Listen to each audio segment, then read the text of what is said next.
Início do capítulo. 12. Funções essenciais à Justiça. As funções essenciais à Justiça, de acordo com a Constituição Federal Brasileira, compreendem o Ministério Público, a Advocacia Pública, a Advocacia e a Defensoria Pública. Essas funções são fundamentais para o funcionamento do sistema de justiça, cada uma com seus papéis e responsabilidades.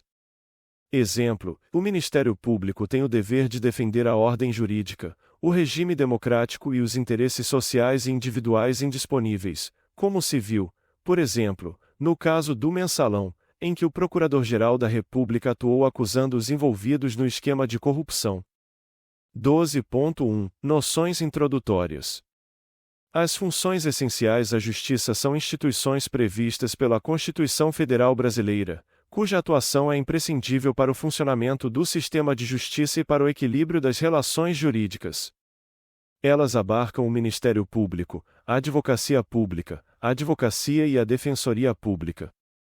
Exemplo: a atuação da Defensoria Pública em casos de indivíduos que não podem arcar com os custos de um advogado privado é um exemplo dessa função essencial à justiça, garantindo o acesso ao sistema jurídico para todos. 12.2 Ministério Público. O Ministério Público é uma instituição permanente, essencial à função jurisdicional do Estado, com a incumbência de defender a ordem jurídica, o regime democrático e os interesses sociais e individuais indisponíveis. Exemplo: na Operação Lava Jato, o Ministério Público Federal atuou intensamente na investigação, acusação e processamento dos envolvidos nos esquemas de corrupção desvendados. 12.2.1 Histórico. 12.2.1.1 Origens remotas. As origens do Ministério Público remontam à época do direito romano, onde havia a figura do promotor, que tinha como função a acusação em nome do povo. No entanto, a instituição como conhecemos hoje tem suas raízes no direito português. Exemplo: no Brasil colonial, a figura do promotor de justiça era encarregada de representar os interesses da coroa portuguesa, antecedendo o que conhecemos hoje como Ministério Público. 12.2.1.2 Constituição de 1824. A Constituição de 1824, primeira do Brasil, não mencionava expressamente o Ministério Público. No entanto, estabelecia a existência de promotores de justiça, que atuavam nas comarcas, sem a organização e as características institucionais que a entidade possui hoje. Exemplo: durante o período do Império, os promotores de justiça desempenhavam a função de acusação em processos criminais, assim como ocorre atualmente com os membros do Ministério Público. 12.2.1.3 Constituição de 1891. A Constituição de 1891, primeira do período republicano, também não mencionou o Ministério Público de forma específica, mantendo os promotores como parte do Poder Judiciário. Exemplo: durante a República Velha, de 1891 a 1930, o papel dos promotores de justiça, na prática, permaneceu o mesmo que durante o período imperial. 12.2.1.4 Constituição de 1934. A Constituição de 1934 foi a primeira a mencionar explicitamente o Ministério Público, estabelecendo que os promotores seriam organizados em uma carreira, e estariam a cargo da representação da União, em juízo ou fora dele. Exemplo: a partir de 1934, começou a ser estabelecida uma estrutura mais robusta para o Ministério Público, aproximando-se mais do modelo atual. 12.2.1.5 Constituição de 1937. A Constituição de 1937, outorgada durante o Estado Novo, não trouxe inovações significativas em relação ao Ministério Público. Ele continuou a ser um componente do Poder Judiciário e a ter a função de representação judicial e extrajudicial da União.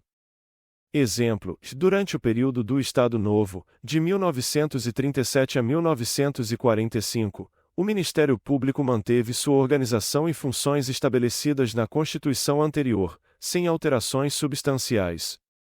12.2.1.6 Constituição de 1946. A Constituição de 1946 fortaleceu o Ministério Público, incluindo garantias institucionais, como vitaliciedade e inamovibilidade, para promotores e procuradores. Contudo, ainda era considerado parte do Poder Judiciário. Um dos exemplos da atuação do MP neste período é a atuação do promotor de justiça Nelson Hungria no caso da Chacina da Lapa em 1948, onde defendeu a legalidade da ação policial. 12.2.1.7 Constituição de 1967. A Constituição de 1967, promulgada durante o regime militar, reiterou a posição do Ministério Público como parte do Poder Judiciário. No entanto, as garantias institucionais foram enfraquecidas, com a permissão de remoção de membros do MP por razões políticas. Durante a ditadura militar, o Ministério Público foi muito utilizado para defender os interesses do regime, com a perseguição a opositores políticos. 12.2.1.8 Emenda Constitucional N. 169. A Emenda Constitucional N. 169 manteve a maior parte das disposições da Constituição de 1967 em relação ao Ministério Público. E apesar das limitações, o Ministério Público ainda atuava em casos de grande relevância, como no processo do jornalista Vladimir Herzog, em que atuou na acusação dos responsáveis por sua morte. 12.2.4.5 Procurador-Geral Eleitoral. O Procurador-Geral Eleitoral é o representante do Ministério Público Federal perante o Tribunal Superior Eleitoral. Ele é responsável por garantir a legalidade do processo eleitoral. Em 2018, durante o período eleitoral, o então Procurador-Geral Eleitoral, Raquel Dodge, agiu de forma decisiva ao contestar a candidatura do ex-presidente Lula com base na lei da ficha limpa. 12.2.4.6 Procurador Regional Eleitoral. Os procuradores regionais eleitorais atuam nos tribunais regionais eleitorais, sendo responsáveis pela fiscalização da regularidade do processo eleitoral nas unidades federativas. No pleito eleitoral de 2020, o Procurador Regional Eleitoral de São Paulo, Luiz Carlos dos Santos Gonçalves, atuou de forma intensiva para coibir a prática de fake news e abuso de poder econômico. 12.2.4.7 Novas perspectivas em relação à nomeação do PGR. A nomeação do Procurador-Geral da República é feita pelo Presidente da República a partir de uma lista tríplice apresentada pela Associação Nacional dos Procuradores da República, a ANPR. Contudo, o presidente não é obrigado a nomear um dos três indicados. Há uma discussão para tornar obrigatória a escolha de um nome da lista tríplice. Em 2019, o presidente Jair Bolsonaro decidiu não seguir a lista tríplice e nomeou Augusto Aras para o cargo de PGR, o que gerou discussões sobre a necessidade de alterar o procedimento de nomeação para garantir maior independência ao Ministério Público Federal. 12.2.4.8 PGR e conflito negativo de atribuição entre órgãos do Ministério Público. O Procurador-Geral da República, PGR, é a autoridade máxima do Ministério Público Federal. Em casos de conflito de atribuições entre órgãos do Ministério Público Federal, o PGR tem a prerrogativa de decidir a quem cabe a atuação. Em 2020, houve um conflito de competência entre o Ministério Público Federal e o Ministério Público do Estado do Rio de Janeiro sobre quem deveria conduzir investigações envolvendo o senador Flávio Bolsonaro. Nesse caso, a definição da competência foi decidida pelo STJ, mas normalmente o PGR é quem resolve conflitos dessa natureza. 12.2.5 Princípios institucionais. Os princípios institucionais do Ministério Público são diretrizes fundamentais que orientam a sua atuação, como a unidade, a indivisibilidade, a independência funcional e a garantia de inamovibilidade dos seus membros. No caso do afastamento do procurador Deltan Dallagnol da coordenação da Lava Jato em 2020, foi possível perceber a aplicação do princípio da indivisibilidade, pois apesar de sua saída, a atuação do MPF não foi comprometida, já que os demais membros do grupo de trabalho seguiram com as investigações. 12.2.5.1 Regras gerais. O regramento do Ministério Público é estabelecido pela Constituição Federal, e pelo seu Estatuto, que definem as regras gerais para sua atuação. Exemplo, a definição das garantias e vedações dos membros do MP, assim como suas funções institucionais, estão elencadas na Constituição Federal e na Lei Complementar nº 75 de 1993. 12.2.5.2 O Ministério Público Estadual pode postular autonomamente perante o STF, assim como apresentar sustentação oral, sem que se exija a ratificação pelo PGR? De acordo com a súmula 630 do STF, o Ministério Público Estadual possui capacidade postulatória para atuar perante o Supremo Tribunal Federal, sem a necessidade de intervenção do Procurador-Geral da República. Exemplo, que em 2018, o MP de Minas Gerais atuou diretamente no STF ao propor uma ação direta de inconstitucionalidade contra uma lei estadual, o que reforça a capacidade postulatória dos MPs estaduais perante o STF, sem necessidade de ratificação pelo PGR. 12.2.6 Princípio do promotor natural. O princípio do promotor natural assegura que cada caso seja atribuído a um promotor de justiça específico, que não pode ser arbitrariamente substituído. Este princípio busca garantir a imparcialidade da atuação do Ministério Público e evitar manipulações políticas. Exemplo, que em 2019, o Ministério Público de São Paulo passou por uma polêmica quando o Procurador-Geral de Justiça tentou redistribuir um caso de alto perfil para outro promotor, o que foi contestado com base no princípio do promotor natural. 12.2.7 Garantias do Ministério Público. As garantias do Ministério Público incluem a independência funcional, a inamovibilidade e a irredutibilidade de subsídios, todas elas visam proteger a atuação do MP contra interferências externas.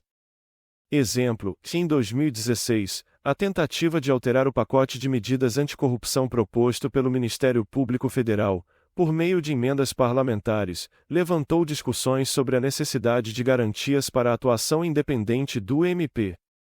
12.2.7.1 Garantias institucionais. As garantias institucionais do MP incluem a autonomia administrativa, financeira e funcional. Essas garantias são fundamentais para que o MP possa desempenhar seu papel constitucional. Exemplo, que em 2019, o orçamento do MPF foi ameaçado de cortes significativos, o que poderia afetar sua autonomia financeira e, consequentemente, a realização de suas atividades. No entanto, tais cortes foram revistos, preservando a autonomia do órgão.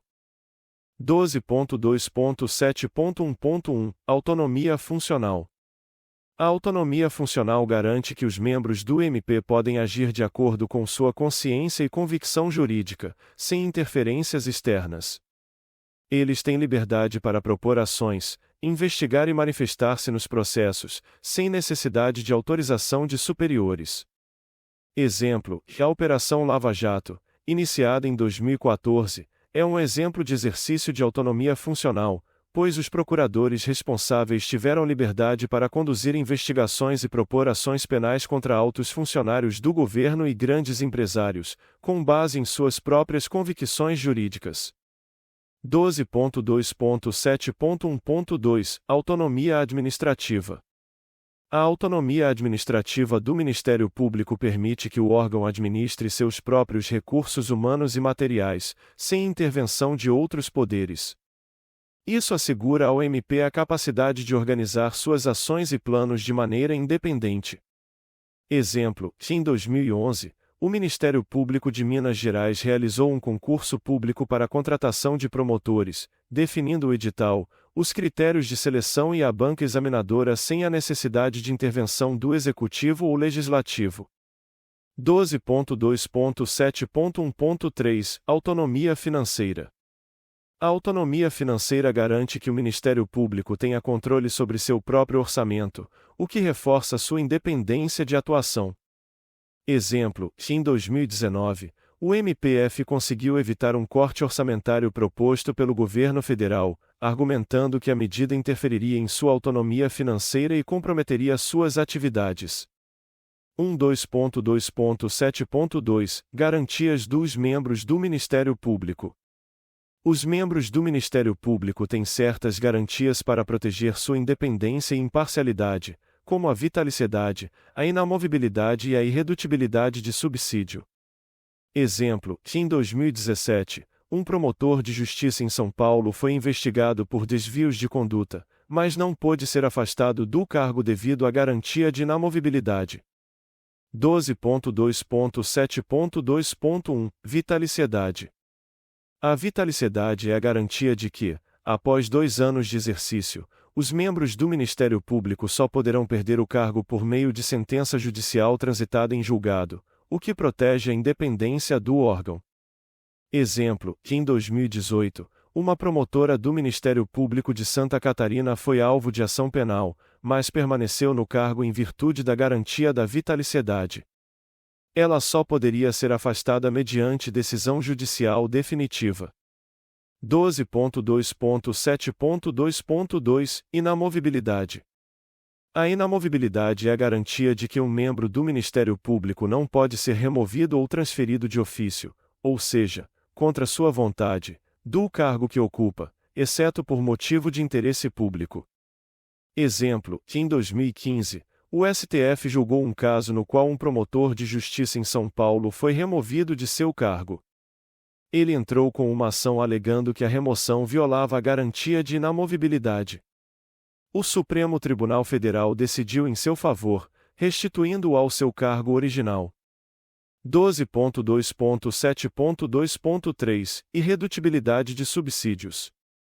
A irredutibilidade de subsídios é uma garantia constitucional que impede a diminuição dos salários dos membros do Ministério Público, o que contribui para a independência e autonomia da instituição. Exemplo: em 2018, no contexto de uma crise econômica, o governo do Estado do Rio de Janeiro tentou reduzir os subsídios dos membros do Ministério Público. O caso foi levado ao STF, que reafirmou a garantia da irredutibilidade de subsídios.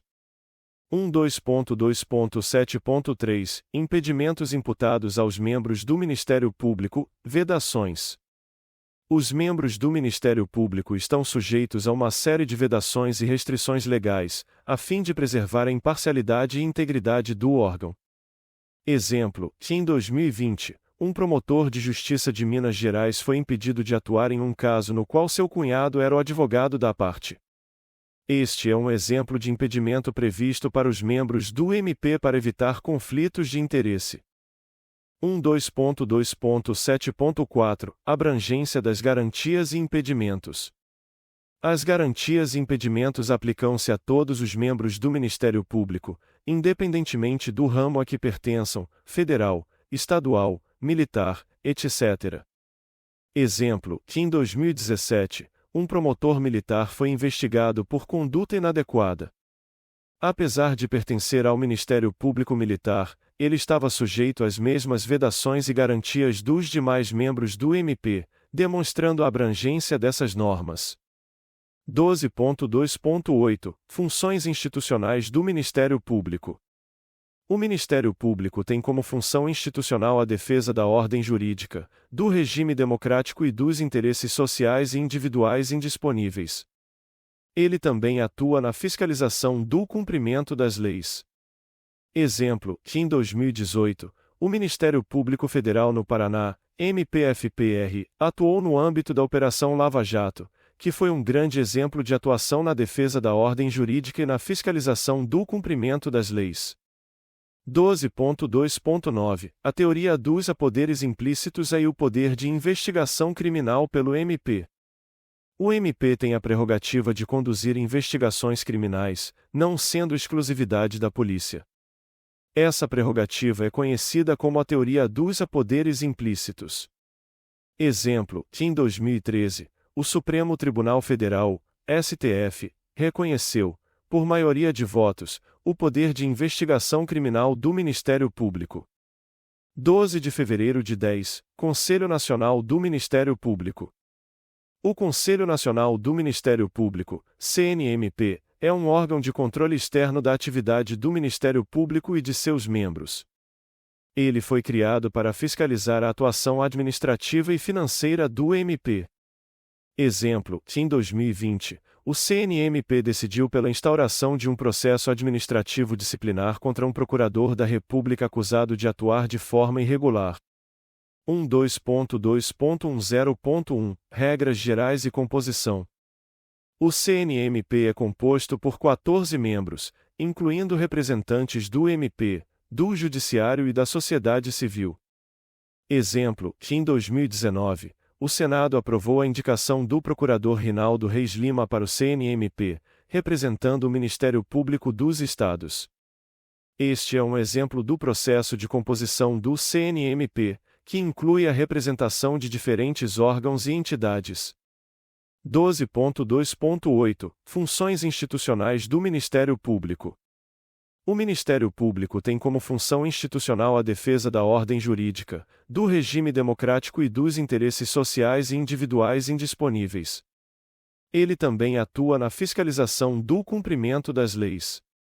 Exemplo: em 2018, o Ministério Público Federal no Paraná, MPF-PR, atuou no âmbito da Operação Lava Jato, que foi um grande exemplo de atuação na defesa da ordem jurídica e na fiscalização do cumprimento das leis.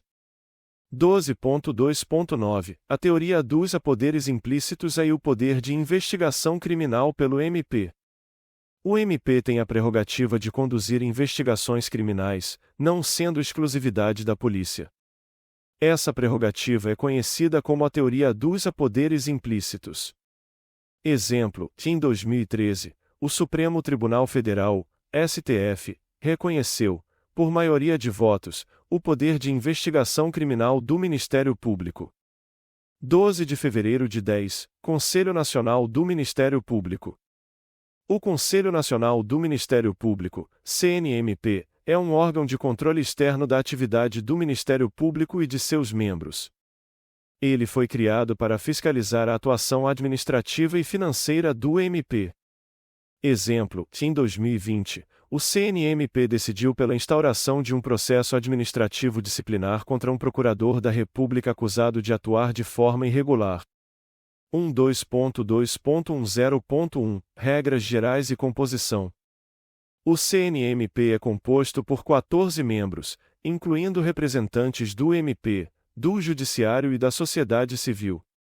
Exemplo: em 2019, o Senado aprovou a indicação do procurador Rinaldo Reis Lima para o CNMP, representando o Ministério Público dos Estados.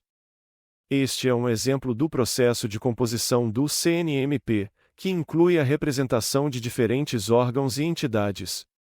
12.2.10.6 Corregedor Nacional. O Corregedor Nacional é um cargo no Conselho Nacional do Ministério Público, CNMP, responsável pela correição e inspeção dos serviços e da conduta dos membros do Ministério Público. Exemplo: em 2019, o corregedor Orlando Rochadel Moreira conduziu um processo disciplinar contra um membro do Ministério Público que havia feito declarações impróprias sobre uma juíza nas redes sociais. 12.2.10.7 Atribuições do Conselho Nacional do Ministério Público, CNMP. O CNMP é responsável por fiscalizar a conduta dos membros do Ministério Público e dos seus órgãos auxiliares. Exemplo: em 2020, o CNMP aplicou uma pena de censura a um promotor de justiça por sua conduta inadequada durante um julgamento. 12.2.10.8 Pode o CNMP fixar novo teto remuneratório dos membros e servidores do Ministério Público diferente do estabelecido na Constituição de 88? Não, o CNMP não tem o poder de fixar um novo teto remuneratório para os membros e servidores do Ministério Público. O teto salarial é estabelecido pela Constituição Federal. 12.2.10.9 O CNMP tem competência para realizar controle de constitucionalidade no exercício de suas atribuições?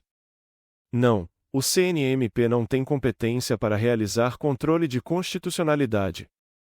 Sua função é fiscalizar a conduta administrativa e financeira do Ministério Público. 12.2.10.10 Outras regras. Há várias outras regras que regem o CNMP, como a necessidade de maioria absoluta para aprovar suas decisões. 12 de fevereiro de 11, Ministério Público junto ao Tribunal de Contas, Ministério Público Especial, artigo 130.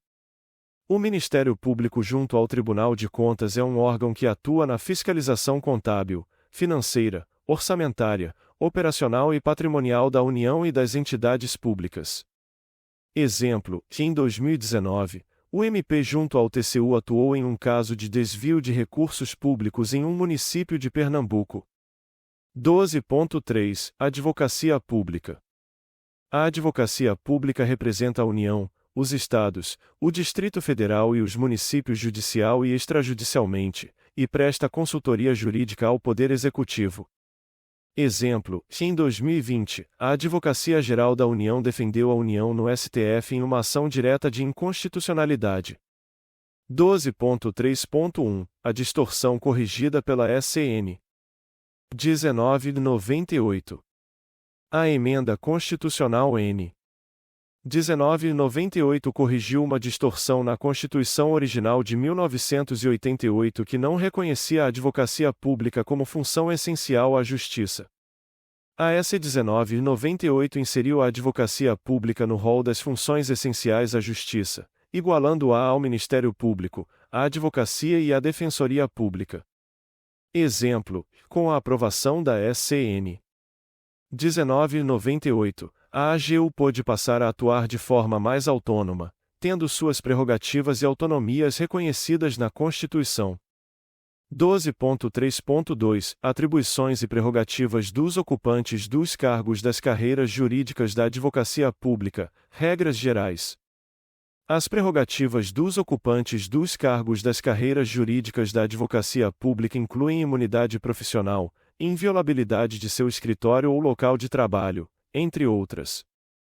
As atribuições dos advogados públicos variam de acordo com a esfera de governo em que atuam, mas incluem representação jurídica do ente público, consultoria e assessoria jurídica.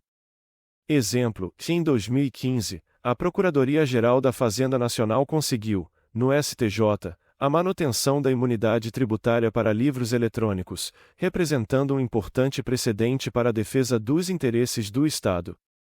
12.3.3 O advogado público pode exercer a advocacia fora das atribuições do respectivo cargo? Não, os advogados públicos não podem exercer a advocacia fora das atribuições de seu cargo público. Essa proibição é estabelecida pela Constituição para evitar conflitos de interesse. Exemplo, que em 2019, um advogado público no Rio de Janeiro foi demitido por exercer atividades advocatícias privadas, violando assim essa proibição. 12.3.4 Assessoramento, amplitude vinculativa dos pareceres jurídicos e a responsabilização dos advogados públicos. Os advogados públicos realizam assessoramento jurídico para a administração pública, incluindo a elaboração de pareceres sobre diversas matérias. Os pareceres emitidos têm caráter vinculante, ou seja, a administração deve seguir o entendimento ali expresso. Em relação à responsabilização, os advogados públicos podem ser responsabilizados civilmente se agirem com dolo ou fraude. Exemplo, que em 2017, um advogado público federal foi condenado por improbidade administrativa por emitir pareceres fraudulentos que beneficiaram uma empresa privada. 12.3.5 Contempt of Court e a multa do art. Contempt of Court é um termo em inglês utilizado para descrever uma situação na qual uma pessoa desobedece ou mostra falta de respeito por um tribunal de justiça. No contexto brasileiro, o desrespeito à justiça pode resultar em multas e outras sanções, conforme previsto no Código de Processo Civil. Exemplo, que em 2018, uma empresa foi multada por não cumprir uma ordem judicial de paralisação de suas atividades em uma área de proteção ambiental, demonstrando uma situação de Contempt of Court. 14. Parágrafo único. Do CPC 73 e os advogados públicos, ad 2652. CPC 2015, avanço na linha da decisão do STF. O artigo 14 do Código de Processo Civil de 1973 impunha multas aos advogados que, por dolo ou culpa, provocassem incidente manifestamente infundado ou, de qualquer modo, procrastinassem o feito. Em 2003, o STF julgou a ADIM 2652, que discutia a constitucionalidade do parágrafo único do artigo 14 do CPC 73, e entendeu que a norma era constitucional, desde que não fosse aplicada aos advogados públicos, uma vez que poderia interferir no exercício do direito de defesa do Estado. Com a entrada em vigor do CPC em 2015, houve um avanço na linha da decisão do STF, pois o novo código prevê a possibilidade de multa ao advogado público, mas desde que haja comprovação de sua atuação de má-fé. Exemplo: o julgamento da ADIM 2652 é um marco para a advocacia pública, pois reafirmou a importância da função dos advogados públicos e seu papel na defesa do Estado. 12.3.6 Pareceres e súmula da Advocacia Geral da União. Os pareceres e súmulas da Advocacia Geral da União são instrumentos jurídicos que orientam a administração pública federal na interpretação e aplicação da lei. Eles têm caráter vinculante, ou seja, devem ser seguidos pelos órgãos e entidades da administração. Exemplo: a súmula AGU número 63, por exemplo, consolidou o entendimento de que o servidor público federal tem direito à conversão em pecúnia de licença-prêmio não gozada, seja no ato da aposentadoria ou à época do falecimento. 12.3.7 Advocacia Geral da União. A Advocacia Geral da União, a AGU, é a instituição que, diretamente ou através de órgão vinculado, representa a União, judicial ou extrajudicialmente, cabendo-lhe, nos termos da lei complementar que dispuser sobre sua organização e funcionamento, as atividades de consultoria e assessoramento jurídico do Poder Executivo. Exemplo: um exemplo de atuação da AGU é o caso da defesa da lei da ficha limpa no STF. A AGU atuou representando o interesse da União e defendeu a constitucionalidade da lei. 12.3.7.1 Regras Gerais.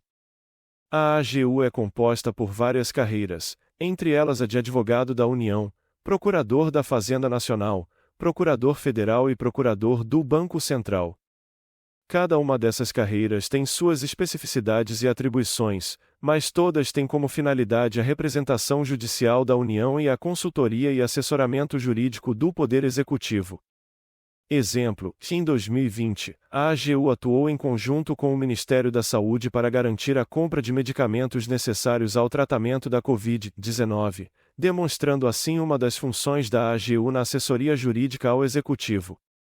12.3.7.2 Órgãos da Advocacia Geral da União.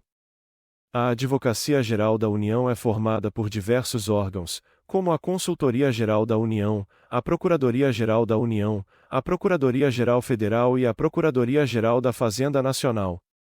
Cada um desses órgãos tem suas atribuições específicas dentro da estrutura da AGU. Exemplo: em 2020, a Procuradoria Geral Federal, órgão da AGU, defendeu o INSS, Instituto Nacional do Seguro Social, em diversas ações judiciais que questionavam a reforma da Previdência. 12.3.7.3 Advogado-Geral da União. O Advogado-Geral da União é o chefe da AGU e tem a função de representar a União perante o Supremo Tribunal Federal, STF, cabendo a ele expressar a posição oficial do governo nos casos que tramitam na Corte. Exemplo: em 2019, o então Advogado-Geral da União, André Mendonça, defendeu a constitucionalidade da prisão em segunda instância em julgamento no STF. 12.3.7.4 O caso particular do direito de manifestação do AGU no controle concentrado de constitucionalidade, artigo 103, terceiro. O artigo 103, terceiro, da Constituição Federal concede ao Advogado-Geral da União o direito de se manifestar nos processos de controle concentrado de constitucionalidade, expressando a visão oficial do governo sobre a matéria. Exemplo: em 2016, no julgamento da ADIM 5.581, que discutia a constitucionalidade da lei que permitia a terceirização da atividade fim das empresas, o então advogado-geral da União, Fábio Medina Osório, defendeu a validade da lei perante o STF. 12.3.7.5 Procuradoria-Geral da Fazenda Nacional. A Procuradoria-Geral da Fazenda Nacional, PGFN, é o órgão responsável pela representação judicial da União em questões fiscais, trabalhando na recuperação de créditos tributários e na defesa do interesse fiscal da União. Exemplo, que em 2020, a PGFN conseguiu reverter no STJ, Superior Tribunal de Justiça, uma decisão que liberava uma empresa de pagar uma dívida tributária de R$ 500 milhões. 12.3.7.6 Procuradoria-Geral Federal. A Procuradoria-Geral Federal, PGF, é um órgão da Advocacia Geral da União responsável pela representação judicial e extrajudicial das autarquias e fundações públicas federais. Exemplo, que em 2019, a Procuradoria-Geral Federal atuou na defesa do Instituto Nacional do Seguro Social, INSS, em diversas ações judiciais que questionavam as regras da reforma da Previdência.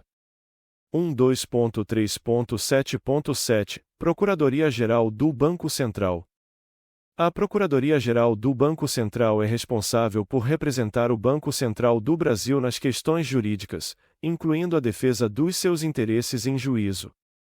Exemplo, que em 2018, a Procuradoria-Geral do Banco Central atuou na defesa do Bacen em uma ação no Supremo Tribunal Federal que questionava a constitucionalidade de normas sobre a remuneração dos depósitos compulsórios das instituições financeiras. 12.3.7.8 A prerrogativa da intimação pessoal dos advogados públicos e a regra no CPC em 2015. O Código de Processo Civil de 2015 estabeleceu, em seu artigo 183, que os advogados públicos têm o direito de receber intimação pessoal em processos judiciais, um privilégio que não se estende aos advogados privados. Exemplo, que em 2019, o Superior Tribunal de Justiça decidiu que o prazo para a União recorrer de uma decisão judicial só começa a contar após a intimação pessoal do advogado público, com base no artigo 183 do CPC em 2015. 12.3.7.9 A obrigatoriedade de intimação pessoal dos ocupantes de cargo de Procurador Federal, prevista no artigo 17 da Lei N. 10.910.2004, aplica-se ao rito dos juizados especiais federais? Essa é uma questão que já foi objeto de controvérsia, mas a jurisprudência dominante atualmente entende que a regra de intimação pessoal dos procuradores federais se aplica também ao rito dos juizados especiais federais. Exemplo, que em 2017, o Superior Tribunal de Justiça decidiu que a intimação pessoal dos procuradores federais é aplicável também ao rito dos juizados especiais federais, com base no princípio da igualdade de armas e na garantia do devido processo legal. 12.3.7.10 Advogados públicos no âmbito da administração federal gozam de 30 ou de 60 dias de férias.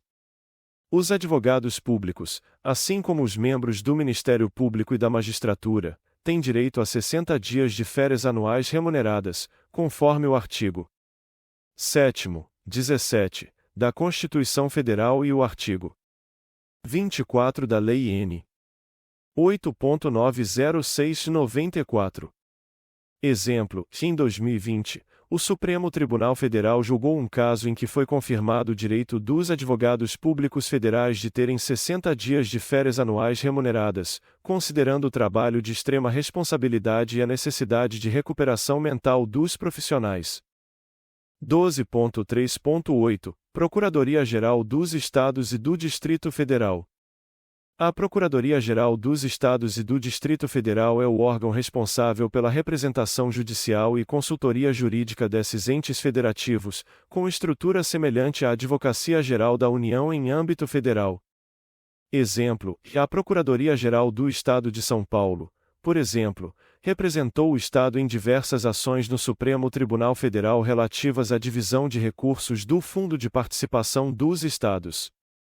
12.3.8.1 Estrutura unitária, unicidade da representação judicial e da consultoria jurídica dos Estados e do Distrito Federal.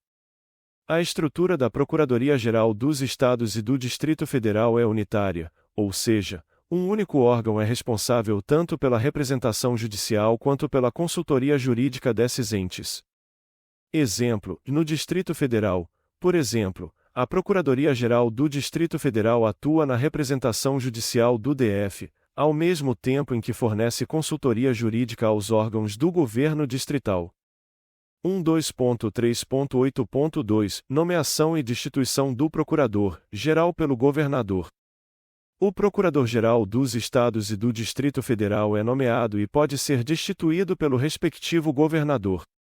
Exemplo: que em 2019, o governador do estado de Goiás nomeou um novo Procurador-Geral do Estado, substituindo o anterior, demonstrando na prática essa prerrogativa do governador. 12.3.8.3 Garantias e impedimentos dos procuradores do Estado e do DF. Os procuradores dos Estados e do Distrito Federal possuem garantias e impedimentos similares aos dos membros da magistratura e do Ministério Público, objetivando assegurar a independência e imparcialidade de suas funções. Por exemplo, são vitalícios e só podem ser destituídos por sentença judicial transitada em julgado. Exemplo: que em 2018, no Espírito Santo, um procurador de Estado só foi demitido após um processo disciplinar que transitou em julgado, em conformidade com as garantias constitucionais atribuídas a esse cargo. 12.3.9 Procuradoria-Geral dos Municípios. A Procuradoria-Geral dos Municípios, semelhante às Procuradorias dos Estados e do Distrito Federal, é o órgão responsável pela representação judicial e consultoria jurídica dos municípios. Exemplo: no município de Porto Alegre, em 2019, a Procuradoria-Geral do município atuou ativamente na defesa dos interesses da cidade em diversos processos judiciais. 12 de março de 10, Advocacia Pública e os honorários de sucumbência no CPC em 2015. O Código de Processo Civil de 2015, CPC em 2015, reconheceu explicitamente o direito dos advogados públicos aos honorários de sucumbência, ou seja, honorários pagos pela parte perdedora em um processo ao advogado da parte vencedora. Exemplo: que em 2020, o Superior Tribunal de Justiça, STJ, decidiu um caso em que confirmou o direito dos advogados públicos ao recebimento de honorários de sucumbência, reforçando o entendimento consagrado no CPC em 2015. 12.4 Advocacia. A advocacia, de acordo com a Constituição Federal Brasileira, é indispensável à administração da justiça. Os advogados têm a prerrogativa de exercer a defesa de seus clientes em juízo ou fora dele, contribuindo para a concretização do direito à ampla defesa e ao contraditório. Exemplo: o famoso caso do Mensalão, julgado pelo Supremo Tribunal Federal em 2012, destacou a relevância da advocacia na defesa dos direitos dos réus, garantindo a efetividade do princípio do contraditório e da ampla defesa. 12.3.8.3 Garantias e impedimentos dos procuradores do Estado e do DF. Os procuradores dos Estados e do Distrito Federal possuem garantias e impedimentos similares aos dos membros da magistratura e do Ministério Público, objetivando assegurar a independência e imparcialidade de suas funções. Por exemplo, são vitalícios e só podem ser destituídos por sentença judicial transitada em julgado. Exemplo: que em 2018, no Espírito Santo, um procurador de Estado só foi demitido após um processo disciplinar que transitou em julgado, em conformidade com as garantias constitucionais atribuídas a esse cargo. 12.3.9 Procuradoria-Geral dos Municípios. A Procuradoria-Geral dos Municípios, semelhante às Procuradorias dos Estados e do Distrito Federal, é o órgão responsável pela representação judicial e consultoria jurídica dos municípios. Exemplo: no município de Porto Alegre, em 2019, a Procuradoria-Geral do município atuou ativamente na defesa dos interesses da cidade em diversos processos judiciais. 12 de março de 10, Advocacia Pública e os honorários de sucumbência no CPC em 2015. O Código de Processo Civil de 2015, CPC 2015, reconheceu explicitamente o direito dos advogados públicos aos honorários de sucumbência, ou seja, honorários pagos pela parte perdedora em um processo ao advogado da parte vencedora.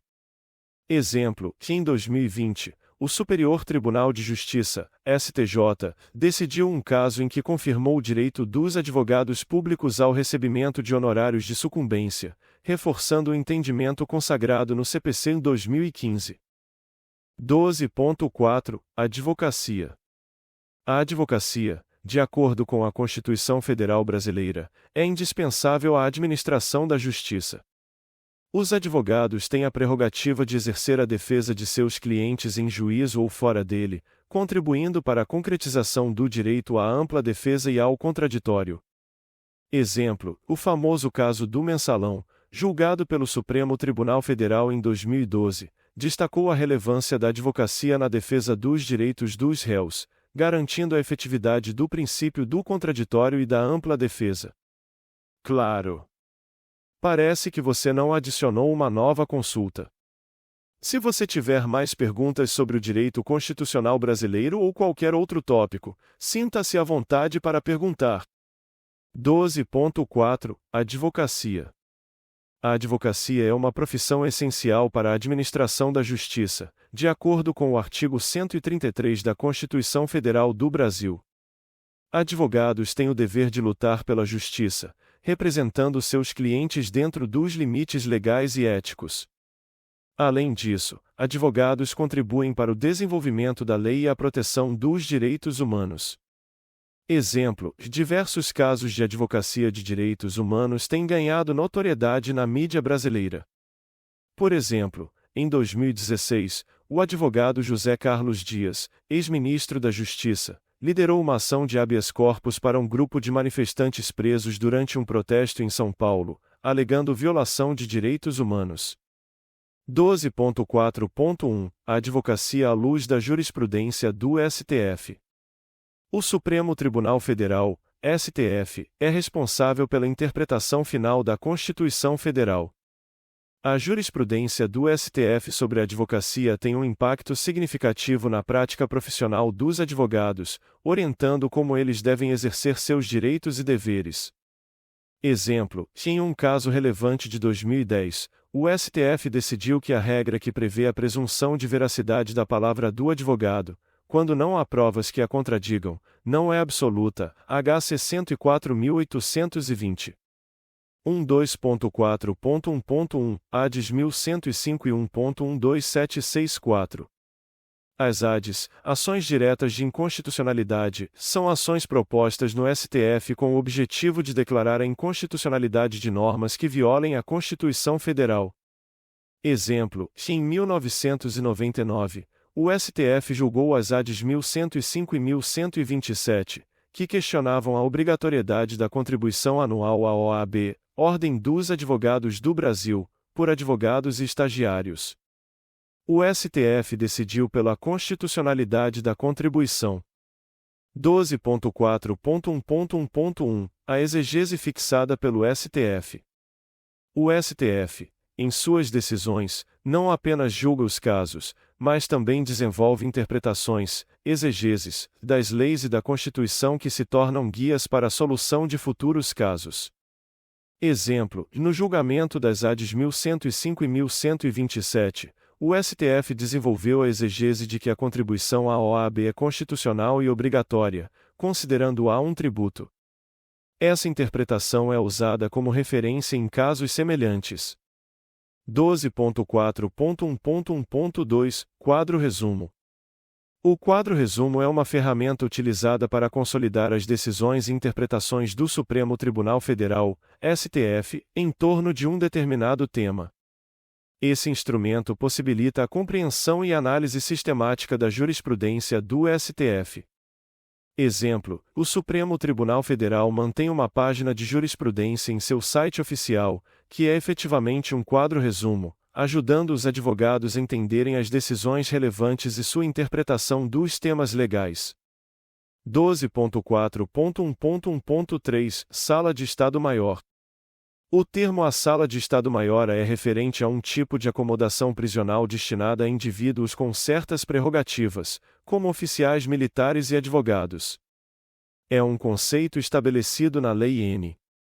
8906/1994, que dispõe sobre o Estatuto da Advocacia e a Ordem dos Advogados do Brasil, OAB. Exemplo, que em 2006, o STF analisou o habeas corpus, HC 86.764, no qual um advogado pedia para ficar em uma sala de Estado-Maior em vez de uma cela comum enquanto aguardava o julgamento. O STF decidiu que se tratava de um direito do advogado. 12.4.1.2 ADS 1194, 2522, 3168 e 3541. Essas ADs são ações diretas de inconstitucionalidade propostas no STF, que discutiram diferentes aspectos da advocacia e da OAB. Exemplo, no caso da AD 1194, de 1999, por exemplo, o STF decidiu que a atividade de advocacia não poderia ser considerada como atividade mercantil, mas sim uma atividade de natureza jurídica, técnica e de interesse social. 12.4.1.3 OAB, Serviço Público Independente ADIM 3026.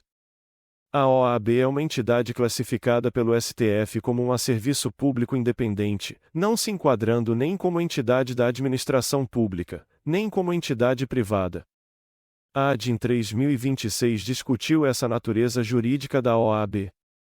Exemplo, na ADIM 3026, julgada em 2006, o STF reconheceu a OAB como um serviço público independente, não sujeito a controle administrativo ou hierárquico do poder público, confirmando sua autonomia e independência.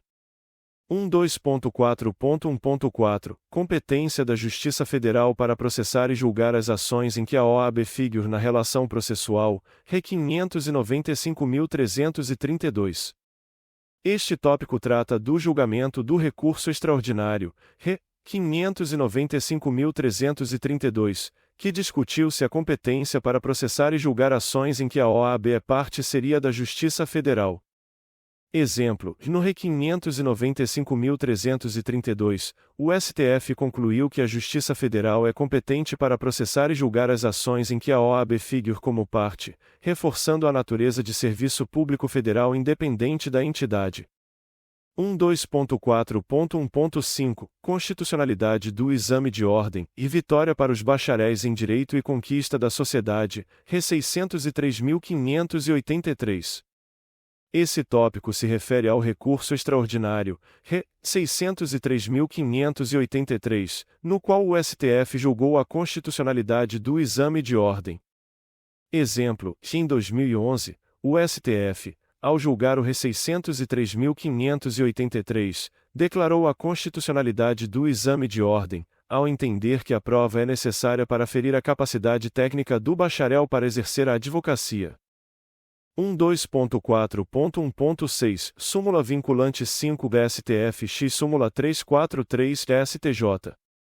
A súmula vinculante 5 do STF e a súmula 343 do Superior Tribunal de Justiça, STJ, tratam de questões diferentes, mas ambas possuem impacto sobre a advocacia.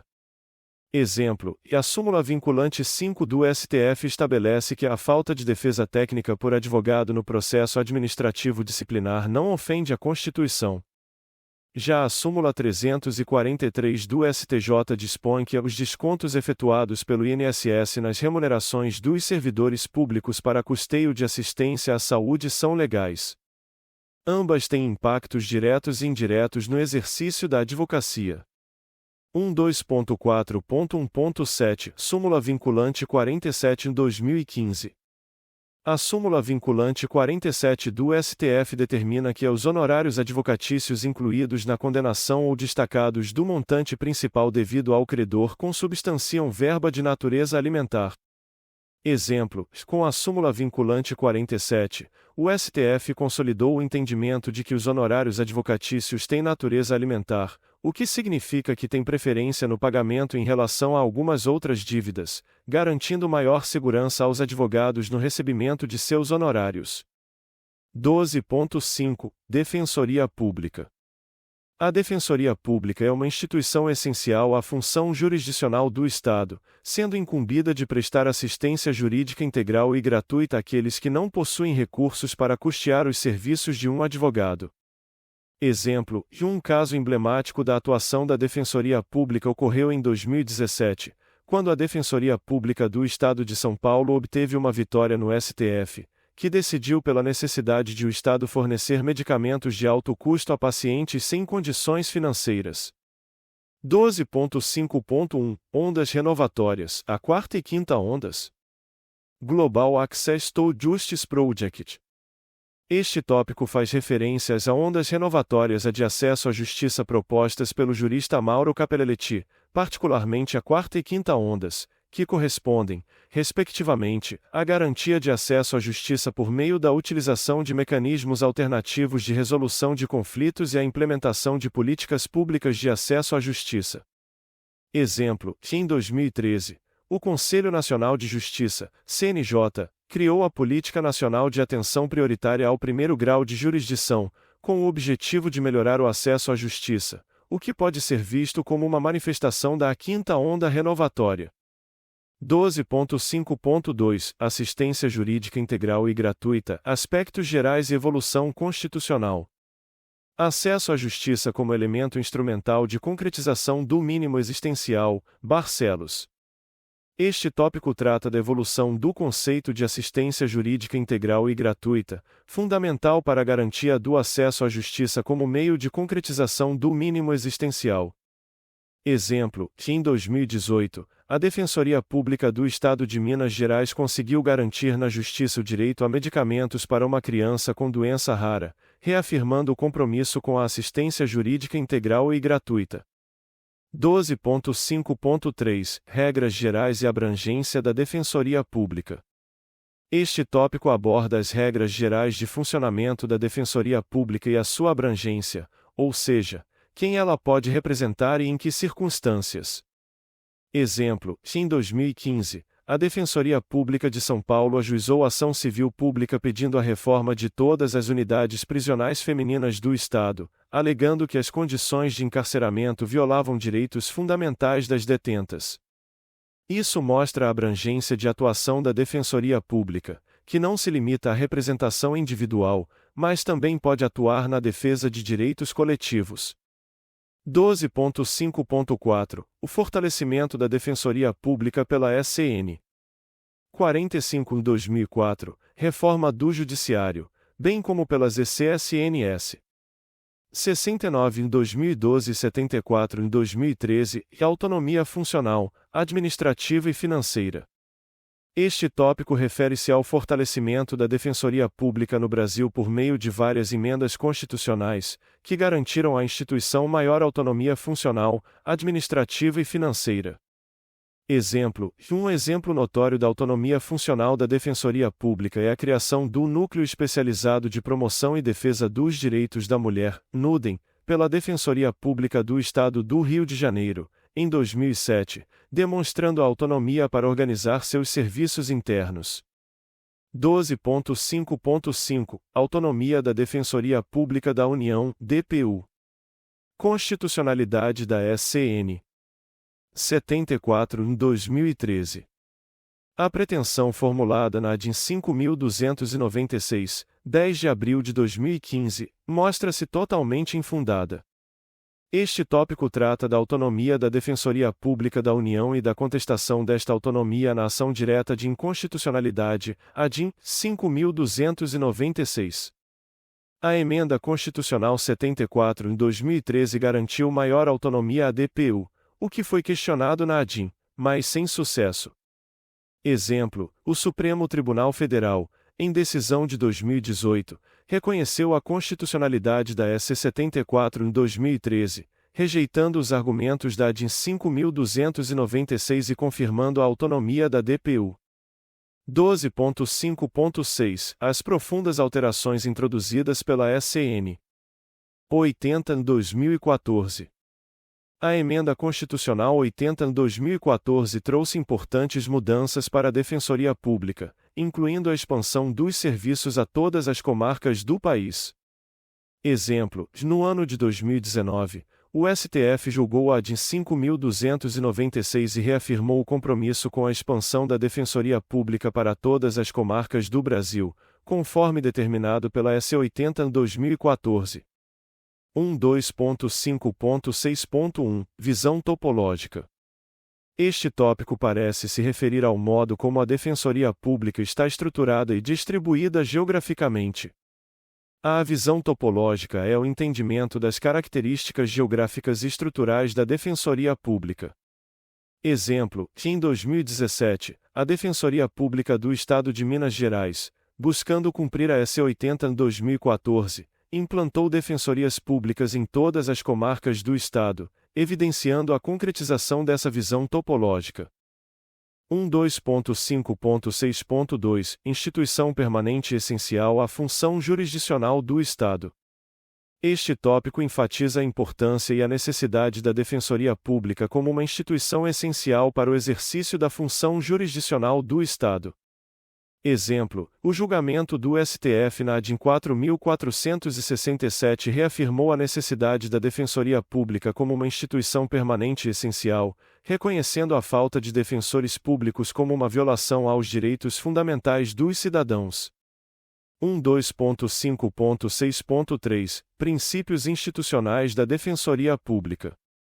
Este tópico se refere aos princípios que norteiam a atuação da Defensoria Pública, incluindo a unidade, a indivisibilidade e a independência funcional, entre outros. Um exemplo notável é a Resolução nº 77 do Conselho Superior da Defensoria Pública de São Paulo, que reafirma esses princípios, indicando que as ações dos defensores públicos devem ser regidas por eles. 12.5.6.4 Número de defensores públicos na unidade jurisdicional. O número de defensores públicos em cada unidade jurisdicional é um tema de relevância, pois impacta a capacidade de atendimento à população. Um exemplo desse problema foi evidenciado em um estudo do Instituto de Pesquisa Econômica Aplicada, IPEA, de 2013, que destacou a falta de defensores públicos em várias partes do Brasil. 12.5.6.5 O defensor público deve estar inscrito nos quadros da OAB para desempenhar as suas funções institucionais? Este tópico diz respeito ao debate sobre se um defensor público precisa estar inscrito na Ordem dos Advogados do Brasil, OAB, para exercer suas funções. Exemplo: uma decisão do STF em 2016, Re 658.558, reforçou a necessidade de inscrição na OAB para exercer a função de defensor público, resolvendo o debate em favor da necessidade de inscrição na OAB. 12.5.7 A Defensoria Pública como cláusula pétrea. O entendimento de que a Defensoria Pública é uma cláusula pétrea da Constituição se dá porque é uma instituição que assegura a plenitude de defesa aos necessitados, sendo assim, uma garantia individual que não pode ser abolida por emenda constitucional. Exemplo: no julgamento da ADIM 5.296, o STF decidiu que a autonomia da Defensoria Pública é uma cláusula pétrea e não pode ser alterada por emenda à Constituição. 12.5.8 Princípio do defensor público natural. O princípio do defensor público natural é a ideia de que todos os cidadãos têm direito a um defensor público para garantir sua defesa, da mesma forma que o princípio do promotor natural garante que todas as acusações sejam apresentadas por um promotor devidamente autorizado. Exemplo: no caso a Defensoria Pública X Estado de São Paulo, o Tribunal de Justiça de São Paulo, TJSP, reconheceu o princípio do defensor público natural. 12.5.9 Garantias dos membros da Defensoria Pública. As garantias dos membros da Defensoria Pública incluem direitos e prerrogativas que os permitem exercer sua função com independência e sem receio de represálias. Exemplo: um caso real de 2017, em que a sexta turma do STJ reconheceu a prerrogativa de um defensor público de acessar autos de um inquérito policial. 12 de maio de 10, é possível o reconhecimento da garantia da vitaliciedade para os membros da Defensoria Pública? A vitaliciedade para membros da Defensoria Pública é uma questão que tem gerado debates. A vitaliciedade é uma garantia para magistrados e promotores, que só podem ser destituídos do cargo por sentença judicial transitada em julgado. Exemplo, no recurso extraordinário, RE 842.846, o STF reconheceu a vitaliciedade de membros da Defensoria Pública, desde que após 2 anos de exercício, não podendo perder o cargo senão por sentença judicial transitada em julgado. 12 de maio de 11, a Defensoria Pública como a custos vulnerabilis, a Maurílio Casas Maia. Origem histórica. A atuação da Defensoria Pública além das situações de vulnerabilidade meramente econômico-financeira. Perspectiva de contraponto à atuação do Ministério Público como fiscal da ordem jurídica. Paridade de armas entre acusação pública e defesa pública. A noção de acustos vulnerabilis ressalta o papel da Defensoria Pública como guardiã dos interesses dos vulneráveis, seja a vulnerabilidade financeira, social ou outra. Além de representar os economicamente desfavorecidos, a Defensoria também atua como um contraponto ao Ministério Público, assegurando a paridade de armas entre acusação e defesa. Um exemplo emblemático é a atuação da Defensoria Pública do Estado de São Paulo na defesa dos direitos da população de rua, grupo com uma série de vulnerabilidades que vão além da econômica. 12 de maio de 12, expressa a previsão de notificação da Defensoria Pública da União nas hipóteses de retirada compulsória do migrante ou do visitante, Lei de Imigração, Lei N. 13.445/2017. A Lei de Imigração prevê que a Defensoria Pública da União seja notificada em casos de retirada compulsória de migrantes ou visitantes, reforçando o papel da Defensoria Pública em garantir os direitos de indivíduos vulneráveis. Exemplo, que em 2019, a DPU atuou em um caso de deportação de uma família de migrantes angolanos em situação irregular, garantindo o respeito aos seus direitos durante o processo de deportação. 12 de maio de 13, algumas questões já decididas pela jurisprudência do STF e do STJ. Estas cortes já resolveram várias questões relacionadas à Defensoria Pública, estabelecendo importantes precedentes. 12.5.13.1 A indispensabilidade do concurso público para ingresso na carreira. É consenso que o ingresso na carreira da Defensoria Pública deve ser feito por meio de concurso público, para garantir a meritocracia e a isonomia. Exemplo, no RE 831.978, o STF confirmou a necessidade de concurso público para o ingresso na carreira da Defensoria Pública. 12.5.13.2 Servidor público processado, civil ou criminalmente, em razão de ato praticado no exercício regular de suas funções tem direito à assistência judiciária do Estado? Essa atribuição pode ser destinada à Defensoria Pública Estadual? Sim, o servidor público processado, civil ou criminalmente, devido a um ato realizado em seu exercício regular tem direito à assistência judiciária do Estado. No entanto, há controvérsias sobre se essa função pode ser atribuída à Defensoria Pública Estadual. Exemplo, em um caso em Minas Gerais, um policial militar acusado de homicídio decorrente de ação policial teve assistência jurídica prestada pela Defensoria Pública, o que gerou questionamentos. 12.5.13.3 Prazo em dobro e intimação pessoal, prerrogativas da Defensoria Pública. A questão da regra do prazo em dobro para o processo penal. Lei ainda constitucional. A prerrogativa de prazo em dobro e intimação pessoal é um direito assegurado à Defensoria Pública. No entanto, a aplicação dessa regra ao processo penal é controversa. Exemplo, o STJ, em sua decisão no RSP 1.728.283, reforçou que a Defensoria Pública tem direito a prazo em dobro em todas as ações, inclusive no processo penal. 12.5.13.4 As prerrogativas do prazo em dobro e da intimação pessoal valem para procuradores do Estado no exercício da assistência judiciária, como foi o caso de São Paulo. Essas prerrogativas se aplicam apenas à Defensoria Pública, não a procuradores estaduais, mesmo quando exercem funções de assistência judiciária.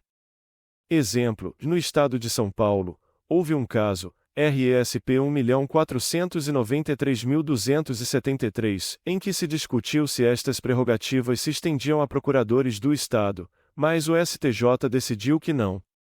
12.5.13.5 As prerrogativas do prazo em dobro e da intimação pessoal valem para os advogados dativos?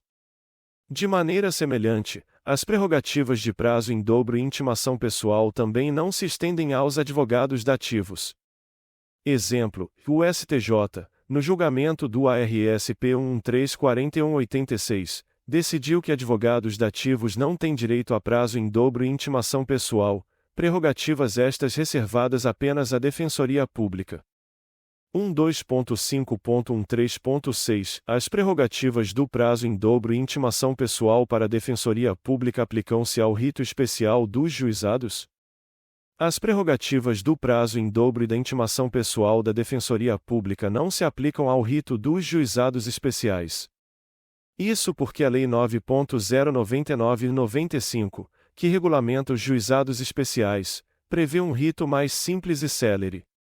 Exemplo, no RSP 1.727.556, o Superior Tribunal de Justiça, STJ, confirmou que o prazo em dobro não se aplica nos juizados especiais cíveis e criminais.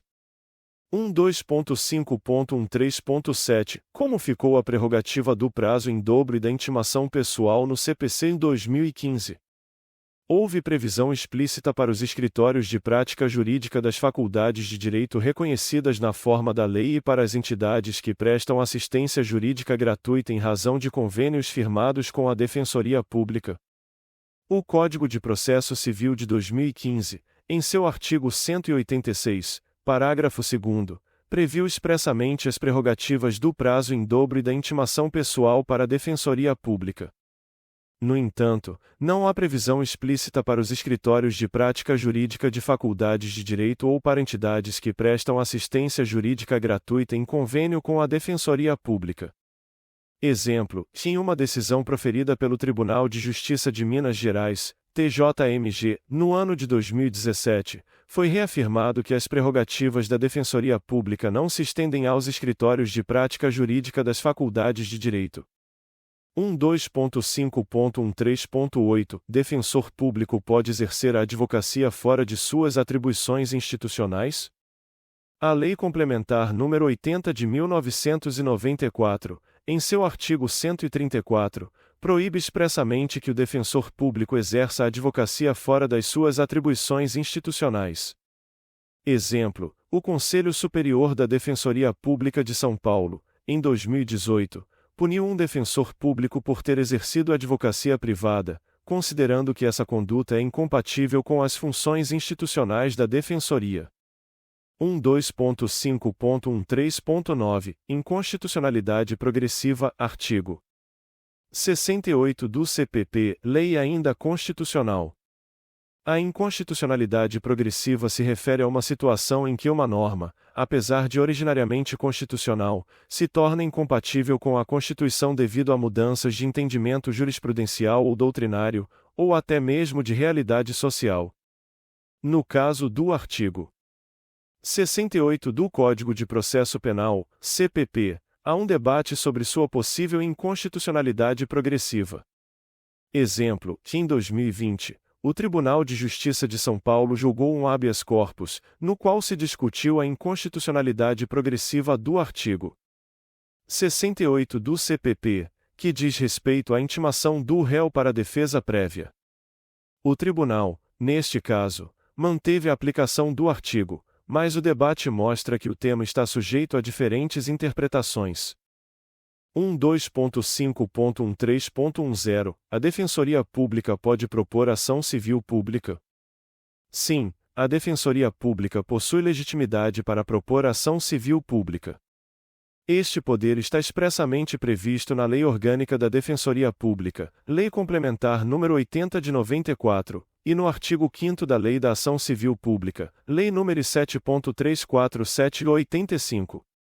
Exemplo, em 2017, a Defensoria Pública da União propôs uma ação civil pública contra a União e a Caixa Econômica Federal, com o objetivo de garantir o saque de contas inativas do FGTS por todos os trabalhadores, independentemente do motivo de rescisão do contrato de trabalho.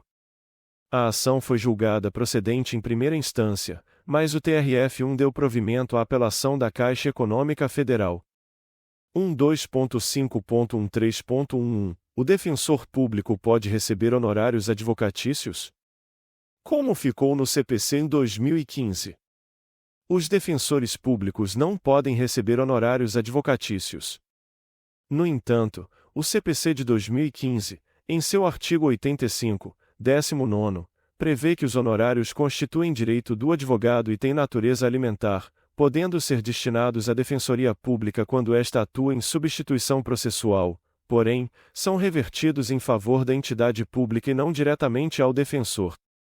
Exemplo, no julgamento do RE 1.194.643, o Supremo Tribunal Federal decidiu que os honorários advocatícios arrecadados pela Defensoria Pública em caso de sucumbência devem ser destinados à própria instituição e não ao defensor público. 12.5.13.12 O defensor público tem poder de requisição? Sim, o defensor público tem poder de requisição de documentos, exames, perícias e demais providências necessárias ao exercício de suas funções.